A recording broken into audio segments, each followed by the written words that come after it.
What's up, everyone, and welcome back to another episode of the Boost Your Biology podcast. Today, I have a special guest who's actually very close and within 10 kilometers of where I live, actually. He's based in Port Melbourne, not from the States this time. So today, joining me in on the show is what I would say to be one of the leading experts in body composition, bodybuilding, performance-enhancing drugs, and other really nifty scientific hacks and things like that. So joining me in today is Victor Black. Welcome to the show, man.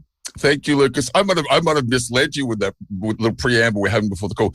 I grew up in Port Melbourne, but I live in Thailand now, in Chiang Mai. So today I'm in Chiang Mai, but I'm a Port Melbourne boy. So that was my curiosity as to what part of Melbourne you're in. Thanks for having me on, though. Appreciate that. Yeah, it's going to be a great chat. So basically, what we're going to do today is we're going to delve deep into melatonin. And basically, we're going to break down everything people need to know about melatonin supplements, how it's synthesized, and some of its other biological effects. So, Victor, do you want to sort of start off with, explain to my listeners what melatonin actually is, first of all? Yeah.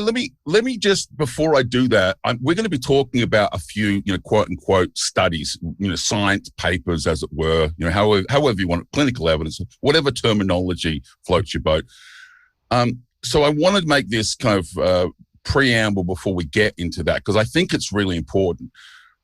It's fair to say that we're living now in the time of the evidence-based trainer and the evidence-based information provider. Now, I think that's a good thing. I'm all for that. The challenge, honestly, in my opinion, is this, and that is whenever we're looking at a subject, whether it's supplementation, whether it's enhancement, whether it's training practices, this is across the board. In my opinion, you really need to consider the entire body of evidence that we have available before you start making rash, just knee-jerk type statements about this product does this, because any singular study on any subject can always be refuted. Yeah. So, part of the challenge with the evidence-based, the rise of the evidence-based educator, the evidence-based trainer is every man and his dog today is, putting out posts, putting out content and attaching a study to that content, with the intention of it providing a proof point, which, as I said, I think it's fabulous. That's great. The challenge is, though, that particular study might not be the best study to make the point. In fact, it actually could be the one outlying study on that subject. And so it's possible for people, that are reading or following along to be massively misled because of the context of that study. I will give you an example. If we were to look at the subject of testosterone replacement therapy, right? We have a position today, a stance on testosterone replacement therapy and prostate cancer, okay? It's very clear, right? But that doesn't mean that I can't show you 100 studies that raise the specter of prostate cancer from testosterone replacement therapy dating back 70 years, you know what I mean? So if I was to randomly go on a resource site like PubMed and type in testosterone prostate cancer and go looking for a study, I could very easily come up with a study that says exactly the opposite of what is the case based on the quality of that study, when it was done, the context of the study, the cohort of individuals. So I guess the point I'm making, a long ramble, I apologize, but as we go through these studies, I'm going to attempt to talk about some proof points. But I want people to understand that everything I say, all of my opinions are fundamentally based on two things. The entire body of evidence that we have on a subject, and then I form my opinion around that. And then secondly, what have we observed in the real world? Okay. So it's all well and good to say, well, this is true in evidence, but then you need to balance that. Any good evidence-based practitioner recognizes that observation and anecdote has as much value for us as does clinical evidence. And it's standing in the middle between these two worlds where you get true insight and true value for clients. Okay. So let's just start with melatonin. In my opinion, most people probably don't even realize, what melatonin is, because it's actually a hormone that's got multiple actions. Most people would associate the function of melatonin with sleep patterns, and what we call circadian rhythms. Okay, if any of the language that I use, the terminology I use, if I'm deliberately trying to keep things very simple. I know your audience is very savvy, so I'll try and find the middle ground. But if there's something I say and you want me to clarify it, by all means. So most people, I think, would associate melatonin with sleep and circadian rhythm regulation. Yeah, but the reality is that the origins of the melatonin hormone date back billions of years. Every single animal and plant on the planet that has been studied to date contains melatonin, which is interesting because then you think, what the fuck are they doing with it? They don't have circadian rhythms, right? And it only makes sense when you understand the original purpose of melatonin was as an antioxidant. That's where it began. Now, how did biology leverage this antioxidant towards sleep regulation and circadian rhythm regulation? Well, that's because it's kind of pulsatile in nature. The level of melatonin in the blood rises and falls throughout the day. And so to have a circadian rhythm regulator or a sleep hormone regulator, by definition, that hormone has to do that. Okay. So there are many hormones that do that, but nature being nature, biology being biology, that one happened to be chosen for that task for a purpose. I have no idea why. Clearly there's probably an explanation, but I don't think it matters here. It just matters to say, listen, you need to understand every planet, every plant, every animal on the planet, regardless of whether they sleep or not, regardless of whether they exist through biological circadian rhythms, contains the hormone melatonin. And that means that you really should view melatonin through a different filter rather than sleep regulation. Say, well, actually it's an antioxidant and anti-inflammatory. And then millions of years later, due to the rising and falling regulation of melatonin in serum level blood, it was repurposed for a separate task, which we are now kind of, collectively think, well, that's what it's for. Not really true. Now, why would that matter? Well, we should probably start with understanding what it does first, and then we could obviously move on to, so what was the repurposed task as a logical sequence of events? That to me just makes sense. What was its origin? What does it do? Let's understand that to begin with, and then we can move on to the second step. Awesome. So let's sort of, let's take a step back and then analyze, I guess, although its original origins were as an antioxidant. Yep. Let's look at some of the pleiotropic effects that it has. Like let's start delving into some of the effects that it does have downstream. Okay. So I guess I would say that if I was looking at it through my filters, that's a really interesting point. Maybe I'll just, if you could just give me a little latitude here. Yeah. I promise we'll get into the meat of things, but I think sometimes it's important to set the framework for a conversation so people can understand, because a hormone like melatonin it's kind of like talking about genetics. What the fuck does that mean, genetics? Like what does a hormone like melatonin does, or what a hormone like melatonin does? Your filters change based on who you are. Okay. I mean, when you began, you introduced me as someone that's very interested in enhancement practices. Unashamedly, most people that know me, my profile is slowly building, but most people would know me as the PED guy, the guy that's always talking about enhancement, and drugs. And so when I see melatonin, I see things in probably a very different way that you see things. Okay. So let me tell you how I see it, right? And then you can tell me how you see it. And I think what you'll find is, well, both things are true. Yeah. It's just the filters that we view the world through tend to change, in how we see that. So I always ask the question, so what's in it for me? What's in it for our tribe? So I would say these areas, as I said, that melatonin regulates are things like biological rhythms and, excuse me, just take a quick drink. And regulation of sleep.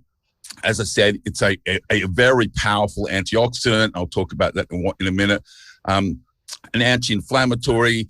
It's an immune function modulator and like an anti-tumor agent. But I mean, we could spend an hour having a conversation, probably 3 hours having a conversation about any one of those threads you can pull on. Okay.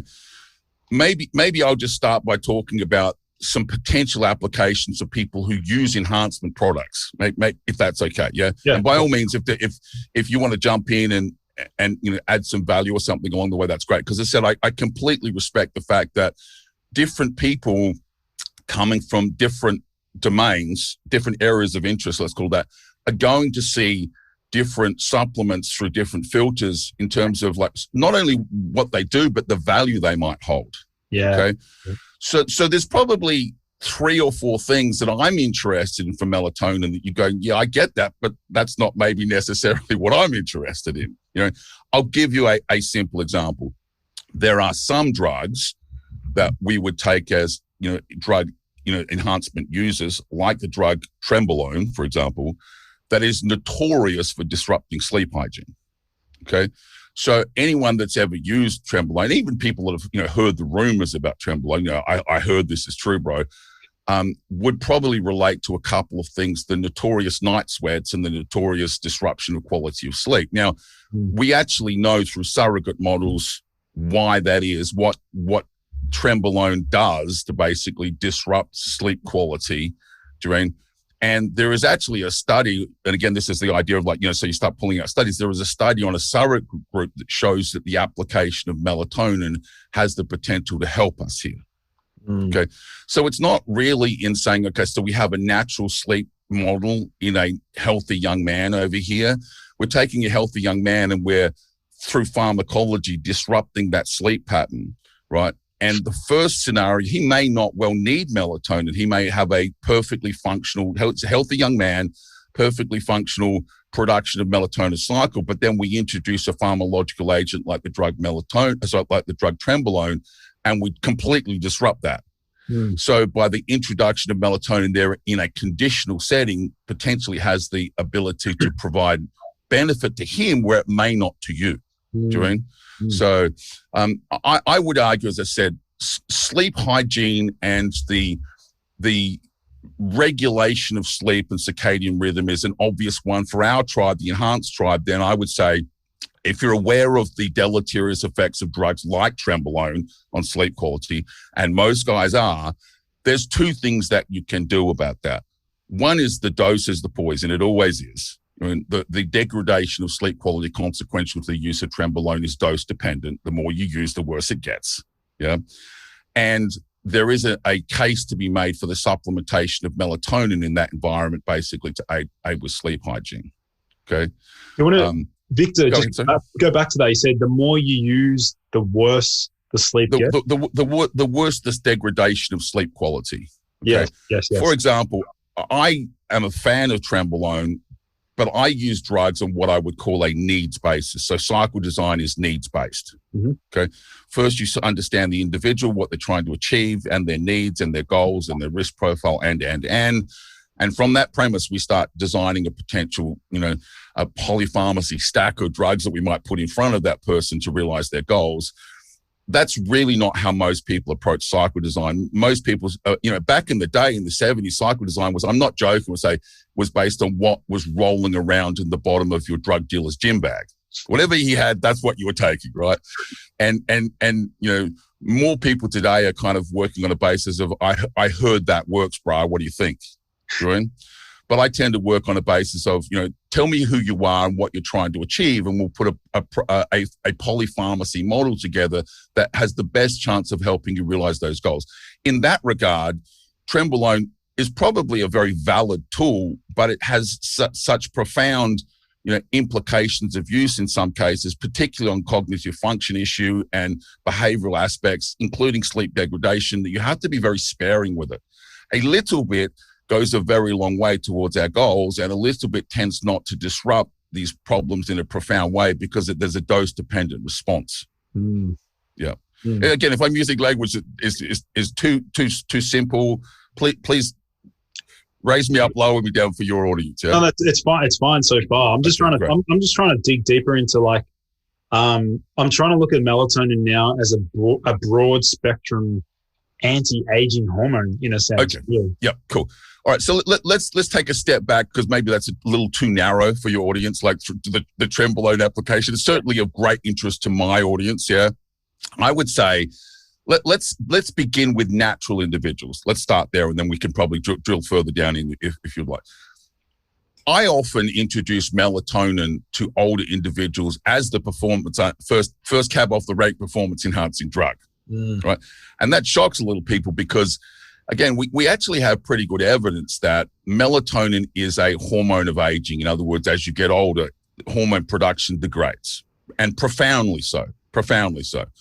So anyone that's over 30 years old, you would expect to see, if you ever looked at, I mean, there are dozens of studies on this and they all support each other. There's variance between the studies, but they all say the same thing basically, which is melatonin production degrades with age.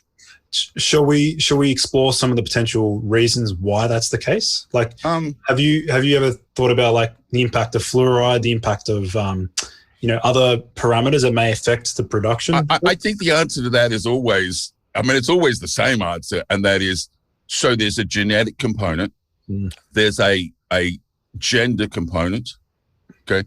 There's a behaviors component, and there's an environment component. This is always true, okay? But I would also argue that you shouldn't necessarily approach that discussion from changing those things to pursue that outcome. You should do that across the board. So as a general rule of thumb, things that are good for us, and things that are bad for us are bad for us. So if you are approaching quality of life through the filters of, look, I want to create the best environment and the best behavioral patterns I can for quality of life, typically you'll pick up these things by default. Does that make sense? Yeah. So known toxins like smoking and too much alcohol and poor quality of, like, even, it's a controversial subject, and I understand, and I have no problem if people want to push back on this, but there is some evidence to support the fact that just shift work is a carcinogen. Urine, like it's, and you can understand that if you understand the way that melatonin is produced, at night in a rhythmic model, and that, in the presence of daylight and the presence of no daylight is what effectively triggers, that cascade of events for production. Massively disrupting that massively disrupts that. Now, that's a behavioral thing that some people can't avoid. Some people are just shift workers. That's how they are. If they're in the medical industry, like, things don't shut down at a certain hour at night, sort of thing. If you're a doctor and you have to work those shifts, you have to work those shifts. But, it's all well and good to say, well, you shouldn't, but sometimes you just have to, like, someone has to be on shift work. So I'm not sure whether you agree with that statement, but that is my opinion, that if you pursue quality of life, as a general rule of thumb, 90% of the time, everything tends to fall in line. Good quality food, a balanced diet, when you have, caloric restriction or caloric surplus, you make it modest. Don't be stupid with it. Don't need to brutalize yourself either way. There are certain behaviors that we all might indulge in at times that are not necessarily, the best for our health, et cetera, et cetera. And in my opinion, melatonin falls very nicely into that model. I might add in my opinion here. Absolutely. Yeah, I'd like to explore the difference between taking it or making it. So here's my stance. Because it's a hormone, as with most hormones, there's a negative feedback, right? Correct. You introduce an exogenous hormone, the body then recognizes that it has an abundance, and it no longer needs to create its own. Is that the same with melatonin, or is melatonin unique or superior to other hormones in the sense that it doesn't have that negative? I would say that depends on how you're trying to leverage it. I will give you I've never said this before publicly, so I might get to the end and go, that makes no sense. I'm just free thinking it. You're familiar with the products like citrulline malate and creatine monohydrate and things like that. There's a very good argument to make that, you can get these things from food, but you just can't get enough of them. Yeah. So I see melatonin as the same. Like, it depends what you're trying to use it for. If you're talking about a young, healthy male, okay, who is producing, the right amount of melatonin suitable for his cohort, does supplementation make sense? I would say, well, what the fuck would you do that for? You might potentially look at precursor supplementation, so to make sure that you have a pool of substrate available, right, to support that. That would make sense. But if you're going to be using it for cancer treatment, that's not going to be enough. Exactly.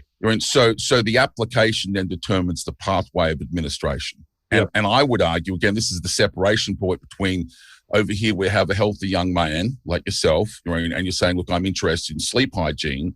I don't have any other real agenda here. It's just quality of sleep. I would probably take a precursor supplementation path with you. Yep. Over here, we have a woman that's suffering breast cancer. I wouldn't be taking that pathway with her. She gets melatonin.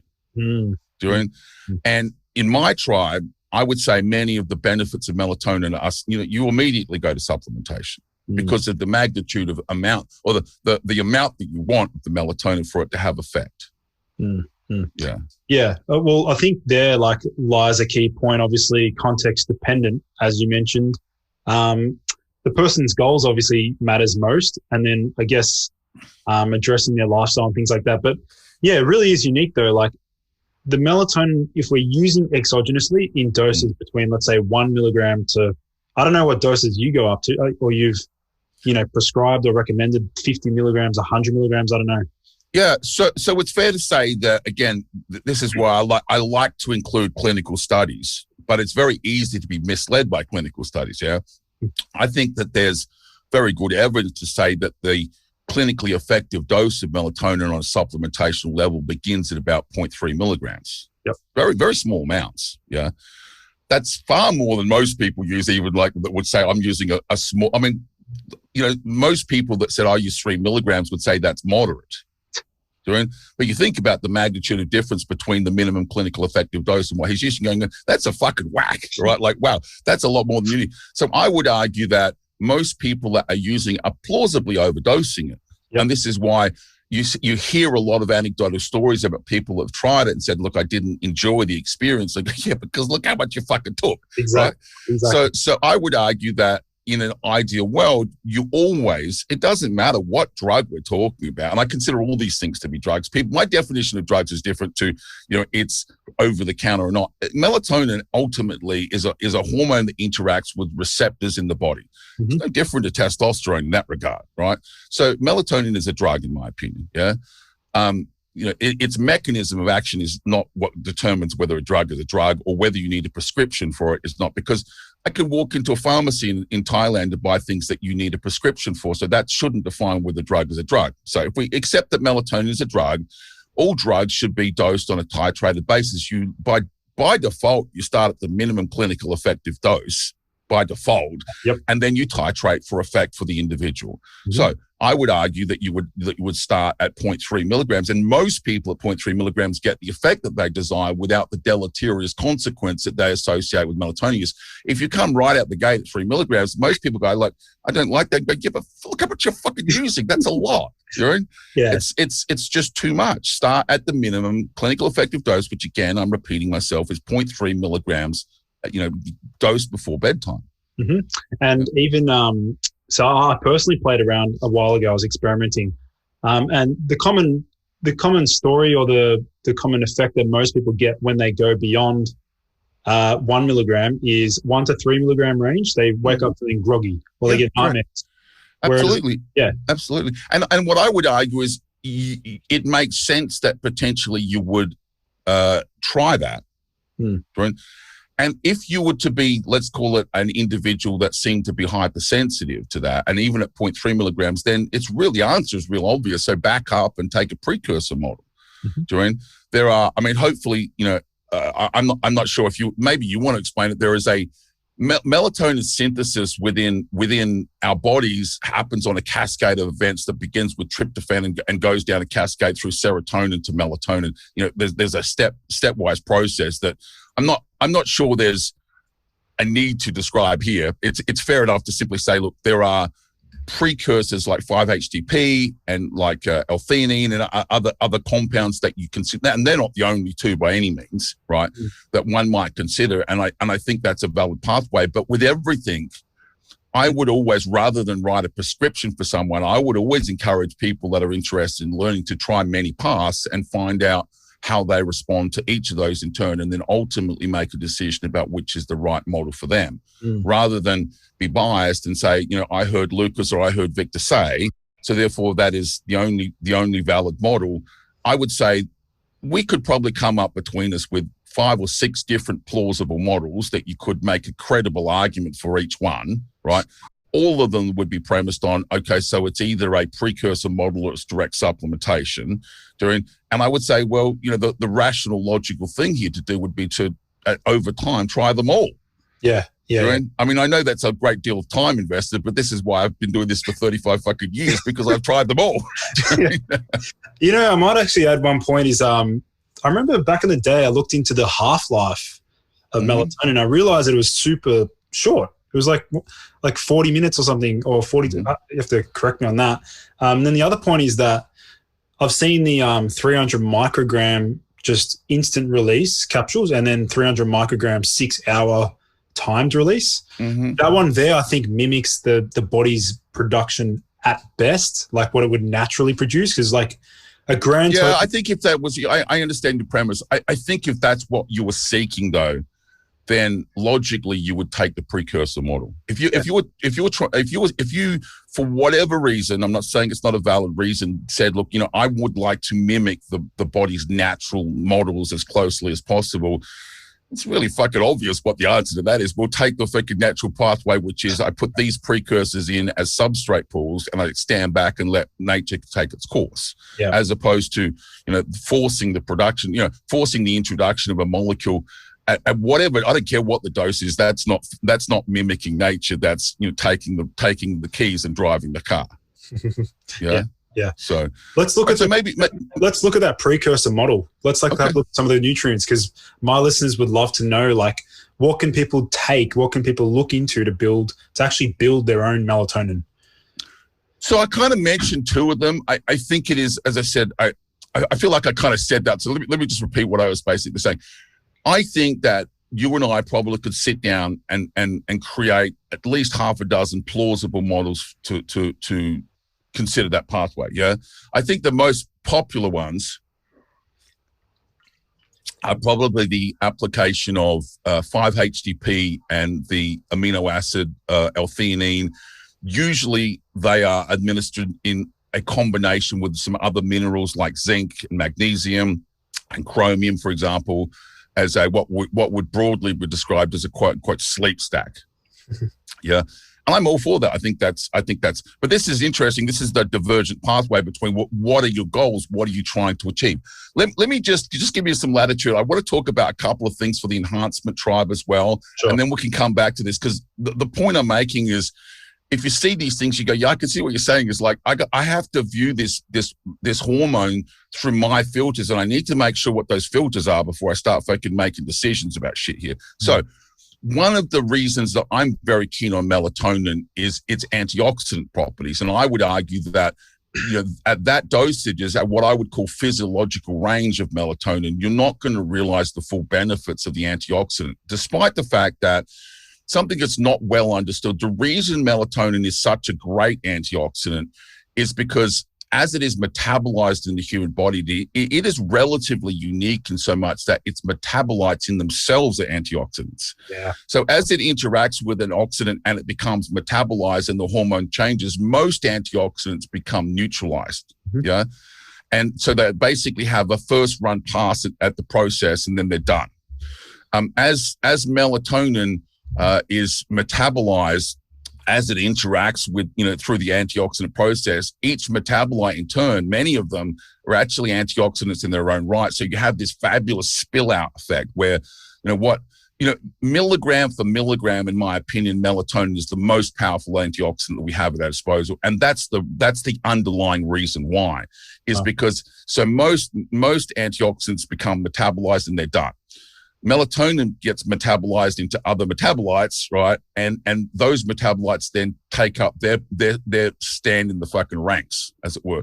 That's really interesting from us, because you get a great deal of bang for your buck. But as I said, I would argue that you're probably going to be pushing up into what would be considered to be like, okay, that's quite a lot of melatonin. As I said, like 5-10 milligrams a day range, and as we know, we look at, its application in therapeutic practice outside of sleep hygiene, and we start to get into things like cancer treatments. And you're talking about, like, man, they're using a whack of the stuff, 30 milligrams plus a day. So again, this is the concept of, so what are you trying to achieve?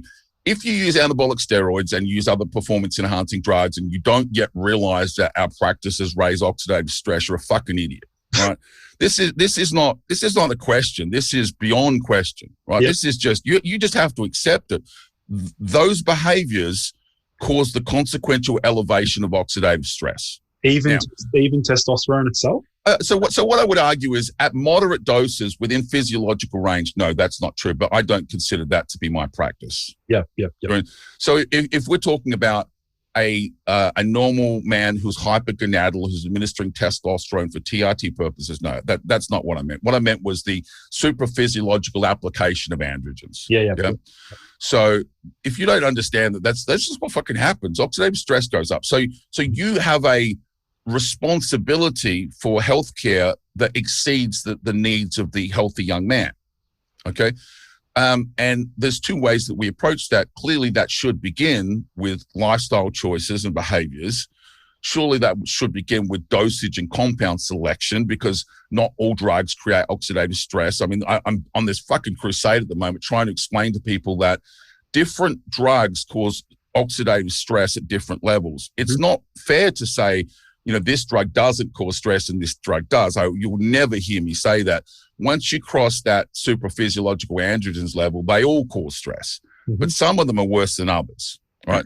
So we try to set the worst ones aside and say, let's see if we can, live without those things perhaps, yeah?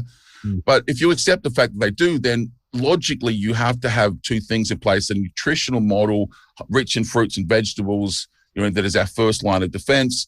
And then it only makes sense that you should have an antioxidant strategy, supplementational strategy on the table. Now, this is the great question. So what would that look like? What should that be? Which one? How much? Do we use more than one? This is the great question that I am fascinating. I'm happy to get into with anyone about. I chose this antioxidant at this dose for this reason. Interesting conversation. I think when I say you're a fucking idiot is if you think that you're in a discussion around this is not warranted, you're an idiot. Now, if you have your own opinions about which antioxidant, how much, do I use a multiple, model? Do I use, taurine and NAC and melatonin in combination, or do I just go with melatonin? This is the conversation. This is the conversation. And again, this is what I'm going back to. There's applications in our community. For example, we know that through cancer trials, women's breast cancer trials, that the way melatonin actually provides benefit here is because it acts as effectively a SERM, which is very interesting. Okay, so how the fuck does that apply to gynecomastia? That's interesting, right? We also know that it's an enzyme inhibitor. Do you want to just break down what SERM actually means? My listeners probably won't understand. No, that's cool.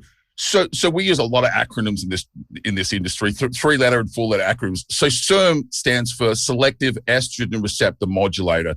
There's another related term, which is a group of molecules that really spun out of SERM's development called SARMs.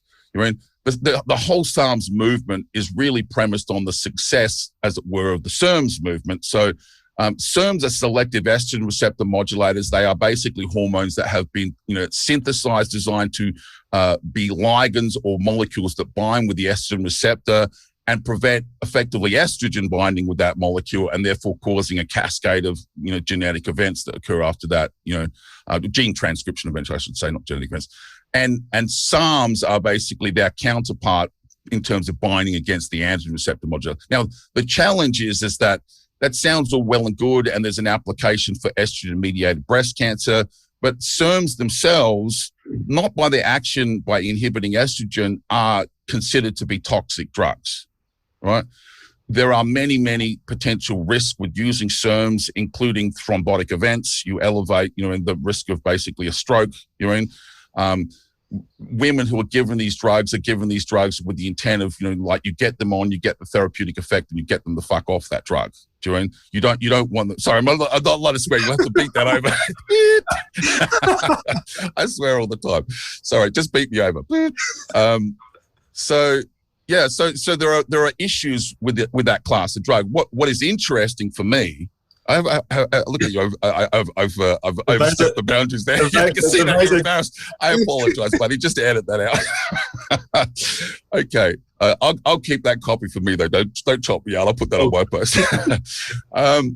So I guess what I would say is the thing about that makes it interesting from people that are trying to understand, okay, so estrogen modulation, does melatonin have an application here? I would argue, well, based on the clinical evidence we do, it's a really interesting thread to be pulling on. Now, I don't think anybody, right, is able to demonstrate clinical effectiveness in males, right, in the context of androgen supplementation. But it's enough to basically go, that's really interesting, yeah? Now, the challenge, of course, becomes, because there's always anyone that can't explain the good, the bad, and the ugly of something probably doesn't understand what they're talking about. The challenge, of course, is as effective as melatonin is in estrogen-mediated breast cancer treatment, it's also used in prostate cancer treatment. And one of the methodologies under which it works, it seems to have some impact on, gonadotropin, basically, the endocrine system and androgen receptor modulation and things like this. So it's just an interesting thread at this point in time for me. Yeah. But the premise here would be, so the amount of melatonin that one might consider for that application, if you were, is not going to be 0.3 milligrams. And you're not going to realize that outcome through the cascade of, precursor supplementation. Yeah. You're going to have to drive that manually. Yeah. No, that makes sense. Yep. All right. So maybe, did you have any other areas you wanted to branch off and sort of? Yeah, there's a few things that I think that, again, these are kind of what I would call, niche areas, but I think they're interesting. So let me just have a quick recap, and then we'll kind of get on to maybe the last area that I think would be interest to people. So firstly, I think we need to accept the fact that melatonin is more than just a hormone that's involved in sleep regulation. Its origin point is actually as an antioxidant, anti-inflammatory. It's being used in clinical applications in this domain, and I think that's really interesting. I think there's a very clear separation between, excuse me, I'll just take a drink. Between how we might utilize melatonin in that regard, yeah. In my tribe, there's interest in melatonin. Firstly, because I'm an older guy and have a lot of older followers. I'm in my mid 50s now.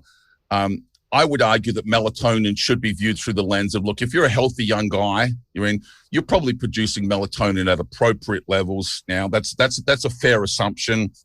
Is there a discussion about plausible supplementation? Of course, but you should probably assume that you're good. The older you get, the more likely you are to be a candidate for supplementation. There is definitely an age-related decline of the production of that hormone. As I said, there's genetics, there's environment, there's behaviors, there's all sorts of things in play here. In my experience, people in my tribe tend to look after those things very well. The general public don't, so we could talk about all sorts of things that you might do, like the inclusion of not wearing blue light blocking lenses before you go to bed. This is good practice. I think you said before we started that you have a course on sleep hygiene. I'm sure you address all of these things very clearly in that course. So rather than repeating what was already covered in that, if we were to basically then move forward from that, you would say, okay, so if melatonin production declines with aging and that supplementation is something you would consider with a high degree of priority for older individuals, I would then go, okay, so in addition to that, my primary interest, the real leading interest in melatonin is as an antioxidant, the master antioxidant, because it's just so good in its cascade of metabolism, becoming another antioxidant that if you're using anabolic steroids or other enhancement tools that raise oxidative stress, this just makes sense. And then we kind of break into those three niches. The first one was about the unique nature of drugs like trenbolone and its effect as a sleep disruptor, the potential to use melatonin here, the potential in gynecomastia treatment, that melatonin is a SERMs and effectively a selective estrogen enzyme modulator as well. It potentially modulates the amount of enzyme available in the body. The last one would be as what's called a somatostatin inhibitor. Would your audience be familiar with that term? I am, but they won't be. So yeah. Okay, cool. So let me just explain to this. So almost all endocrine systems, almost all hormonal systems in the human body are connected to what's referred to as a negative feedback loop. Okay. So we produce the hormone in response to basically chemical signaling, and at some point, there's production. The best analogy I could make is kind of like the thermostat. Everybody's heard this analogy. It's not my analogy. It's like the thermostat in your house. You set the thermostat, the heat comes on, the heat reaches a certain temperature, an adjustment is made back to the heating element that basically says that's enough heat. Okay. So most, insulin is the exception to the rule. Most hormone production in the human body is on a negative feedback loop. That's not true for insulin. Yeah. And this is also true for the production of growth hormone. Okay. So the challenge with using growth hormone releasing peptides is that they don't really work, into supraphysiological range terribly well, because once you start to elevate growth hormone to, the upper limits of what's plausibly natural, you end up with this feedback basically from what we call a somatostatin inhibitor point of view. Okay, so it's a inhibitory process that basically says stop making fucking growth hormone, right? Yeah, and there are a couple of theoretical models that you might deploy that could potentially act as somatostatin inhibitors in this regard. One of those is the hormone huperzine A. Yeah, yep. Yeah, and this is commonly practiced. I don't know necessarily that I agree with that one.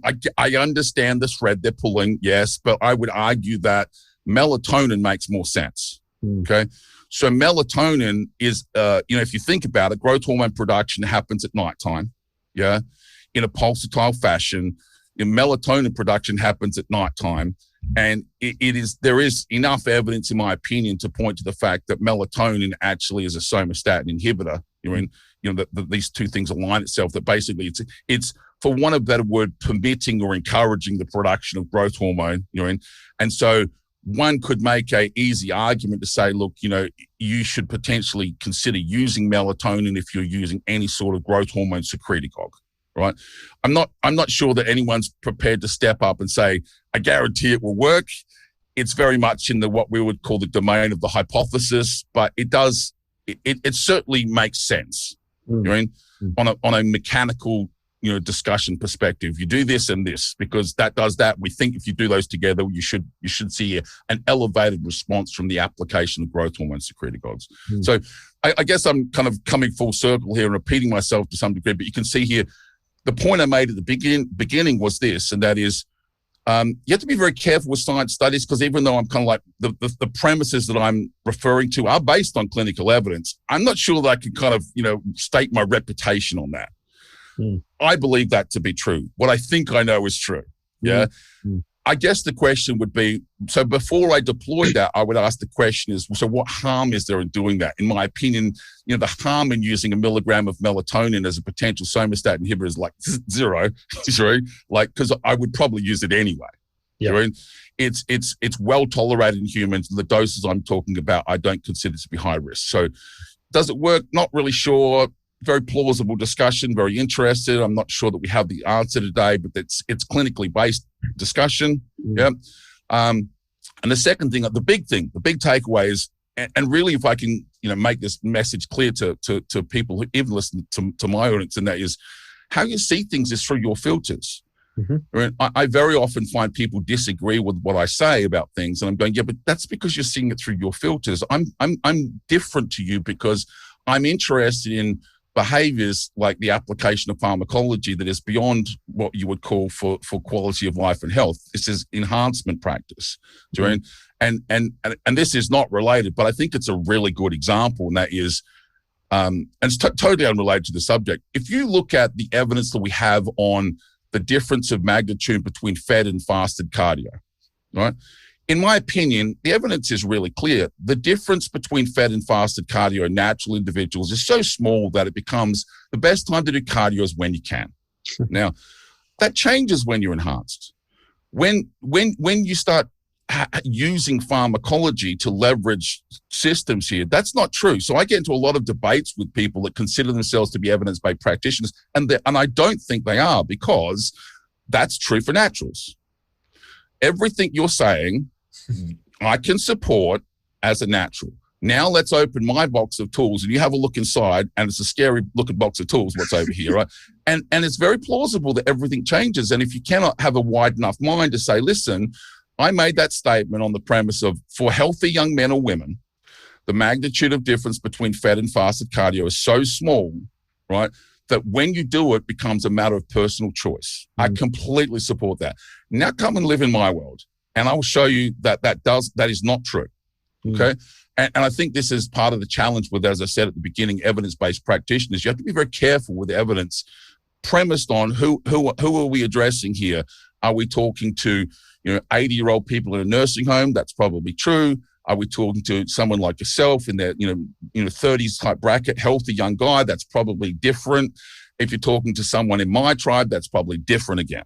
And I think even with this discussion about melatonin, that kind of it fits the pattern, right? What you're interested in, and what I'm interested in are both valid. They're just somewhat different points of view. So if we just close this back and come back to more bias towards what your audience would be interested in, I would argue this, and that is melatonin would probably be viewed in the following order of priorities: as a sleep hygiene enhancement tool first. Okay, I would view it as antioxidant first. Okay, you would see it probably as a antioxidant second, and then maybe for people who have gynecomastia issues and things like that as naturals, because it happens, right? They might go, well, that was really interesting. Like, I need to find out more about that. I'm not doing those behaviors, but wow, I wonder if that could help me. So I would say from your tribe's point of view, it's kind of like, okay, sleep hygiene quality, antioxidant, maybe gynecomastia tool, maybe, you go down the list. My list is different. So I would say you probably have two choices. The direct supplementation of melatonin, I believe from everything we have available, that we can consider the use of this drug to be, well tolerated in people.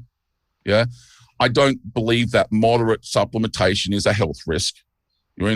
I do accept the fact that if you're going to blast into 20, 30 milligrams, you probably want to look at that.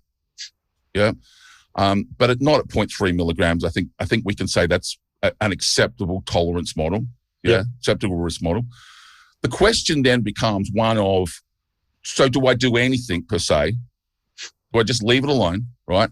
Do I just use blue light blocking lenses and blackout curtains and leave the hormonal modulation alone? That's very valid. The next step I would say behaviors first, supplementation second. Which supplementation model was, I would try melatonin like at 0.3 milligrams, and then titrate the dose potentially to 3. Looking for the well-reported concept of, but I'm drowsy the next day. That doesn't make me feel good. And if you experience that, then you have two choices. Scale back the amount of melatonin you're using. I think that's an important takeaway from this, which is you do realize that it begins at 0.3, not 3. And the alternative was, well, what if I was to take a couple of steps before that and then look at the supplementation of precursors and providing a substrate pool? Completely valid. I think it comes down, though, in honestly, rather than a blanket prescriptive statement, to personal choice. You should try them both, and you should see how you respond as a genetically unique individual. There's more moving parts to a sleep stack. I think that's fair. I'm not going to say doesn't work. I think it's personal choice. I don't know if you agree, but I think that's a fair summary of supplementation model. Yeah, for sure. I mean, the way you broke that down really does make sense, both from a logical perspective and scientific perspective. I do want to add in one more point. Sure. I want to explore the concept of jet lag, and specifically one mistake that I see people make. The first one is how, if somebody has let's say they've gone out, they've been clubbing or whatever, they come home at like 2 a.m., whatever, that's not when you take melatonin, right? I agree 100%. Yeah. So let's look at that. A shitty day. But that's just fucking logical. That's just like, hello, like you can have a lot of. But we have people who do that. We have people who will look at melatonin as this will just. I know. They see it as an agent to put them to sleep, and they don't realize there's a consequence to that will spill down the cascade. Like the next day, the next night. Then they just tell themselves the next night, okay, your desired bedtime's 2 a.m. It's interesting though, Lucas, that kind of falls into the kind of behaviors discussion that we had originally. Like, don't get me wrong. Like, I mean, every now and again, once every 2 years, that happens to me. Like, I'm a long way past that point. I go to bed at midnight because I'm working. I'm studying, or I'm with my family or something like that. Like if you're at clubbing and stuff like that, yeah, I agree. But I think that you're not approaching that from a rational, logical point of view. Like trying to, it's kind of, and it's not the same, but I'm sure you'll appreciate the analogy. It's kind of like an alcoholic asking what liver supplement they should take to keep their liver healthy. What the fuck are you talking? It's like completely the wrong thread, right? Like, stop drinking or drinking. I mean, I'm not saying stop drinking. Drink in moderation, and then you don't need to worry about your liver. Yeah. So taking sleep aids for people that are clubbing until 3 o'clock in the morning is a non-discussion. This just doesn't make sense. Like, you're going to have issues with sleep hygiene and quality of life if that is the behavioral choice you make. And if you do it on occasion and you're young, that's what being young is all about. Have some fun, right? But if you're doing it repeatedly, night after night after night, that's going to take its toll. That's going to catch up. The bill will come due, and there's no supplementation in the world that's going to fix that. Mm-hmm. Mm-hmm. Yeah. And in the context of jet lag, what's your stance there? It's interesting. A lot of things that people do, I think that their outcomes through behavioral choice. I'll give you an example. What I mean by that is, I understand if you work for a corporation and they book your tickets and tell you when you're going to go where, that you really don't have a choice, like in terms of when you travel and how you travel. But I work for myself, and I'm very strategic. Even when I fly, I choose the time I fly, because I know that when I fly is going to have consequence here. And when you live in a world that says, look, most of the traveling that I do is within the Asia Pacific kind of region. Most of those flights are 3 or 4 hours, and I don't get on the plane at 12 o'clock. I try to fly in such a process that when I get there, I'll have a quality night's sleep. I will wake up the next day and I will be fully productive, and I can then, come back at an appropriate time zone. I do understand that. I'm very empathetic. There is going to be situations where your scheduling is just horrid, right? And I'm not opposed to people, asking the question, is there something that I could do about that? Yeah. But I think the answer is actually simple, and that's, do you really have to do that in that way? Is there an alternative? And I said, maybe someone has different experience to me, but I travel in Asia Pacific region. Most of the flights are less than 8 hours in duration, most of them. And yeah, if you pick your timing wrong, you're going to mess yourself up, sort of thing, in terms of like, putting rhythms out of sleep and disrupted sleep patterns on the flight and things like that. But, and I think if you do nothing more than choose the flight times, that's probably going to be more impactful than any supplementation model you take. Now, if you don't have that choice, I would argue a precursor model is a far better choice. Let your body do what it's the same argument as the T4, T3 model. I'm sure everybody is familiar with. I think that the supplementation of T4 is a much better logical model than T3. Now, that doesn't mean I don't use T-type supplementation, but basically what that means is you're giving your body a pool of substrate to do with it as it wishes. And your body, as long as your body has that pool of substrate on hand, then this is great. And this is part of the process of even, they go, well, what else might we do in this regard? I would argue that like a pool of like, something like alpha GPC as a, potential choline donor, just, make sure that you have the substrate that your body might need on hand in those circumstances. But here's the thing. I would argue you should probably do that all the time anyway. Yeah. So there's a lot of things that I do. I'll give you an example. I supplement with DHEA. Okay. Now there's a very strong argument to be made, especially from those that undertake testosterone replacement therapy, right? That's unnecessary. But I would argue this, and that is, well, I mean, they would argue, look, as long as you get your DHEA, blood work, including blood work, then the supplementation makes no sense. And I would go, yeah, but you do understand that enhanced individuals potentially have a greater precursor pool requirement. Okay. And serum levels of DHEA are not necessarily correlated to tissue levels. Right. So there's a lot of things that I do, like alpha GPC, like DHEA, like that are basically following this the precursor supplementation model, right? In a preemptive effect, because I am who I am. Doing so right now. This is interesting.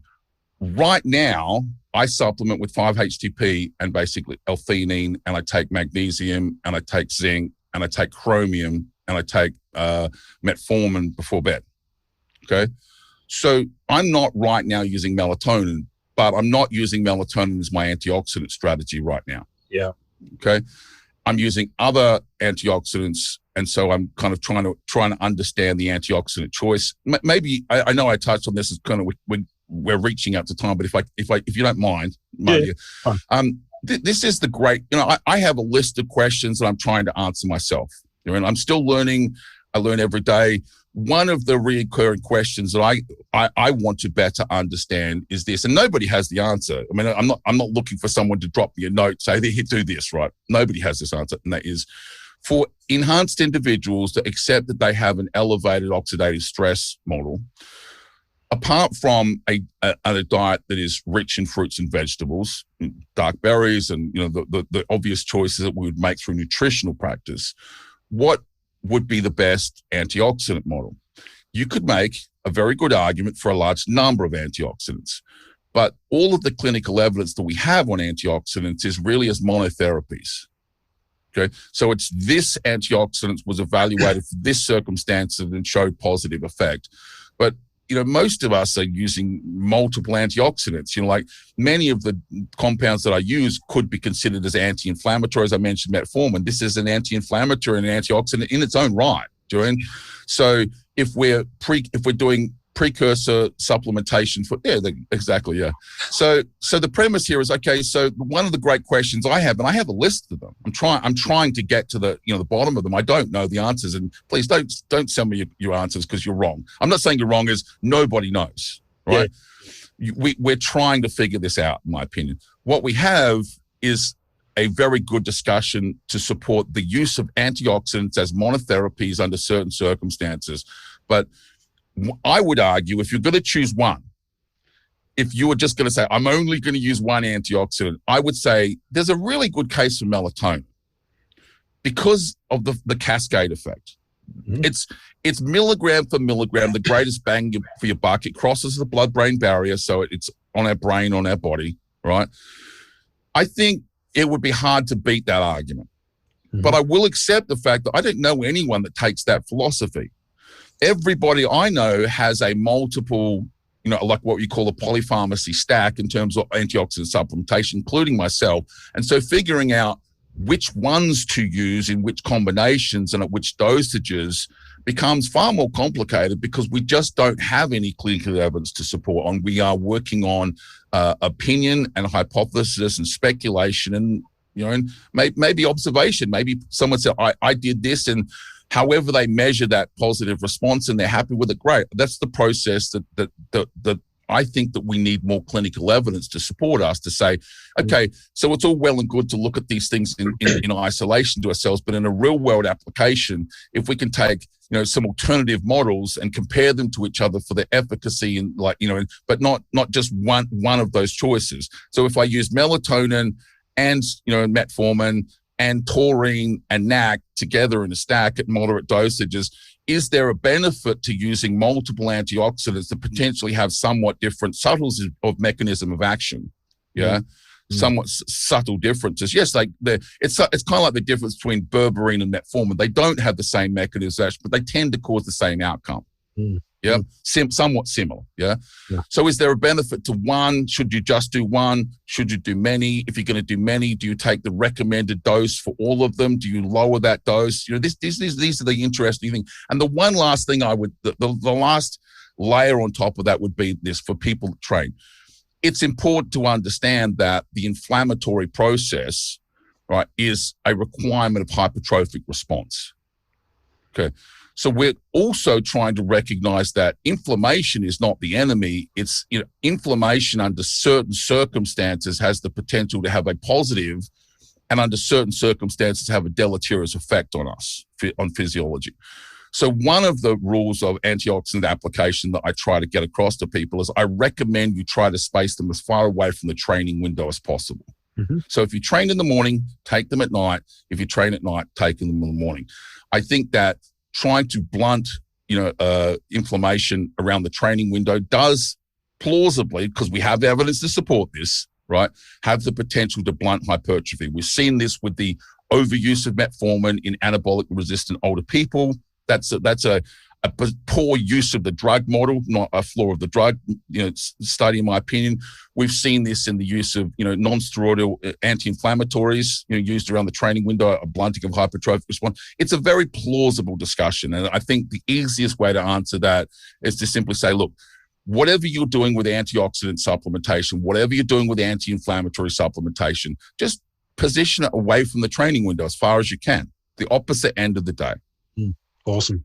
Yep. Yeah, look, that's full of amazing golden nuggets there, Victor. I think there's a few good points there.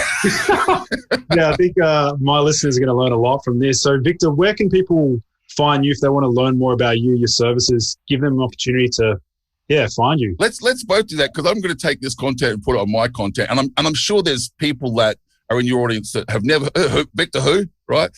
And so I appreciate that. But I want to do the same for you, because I'm sure there's people that follow me that are maybe, I'm sure you're better known than I am, but I'm sure there's still people out there that would benefit from the content you put out.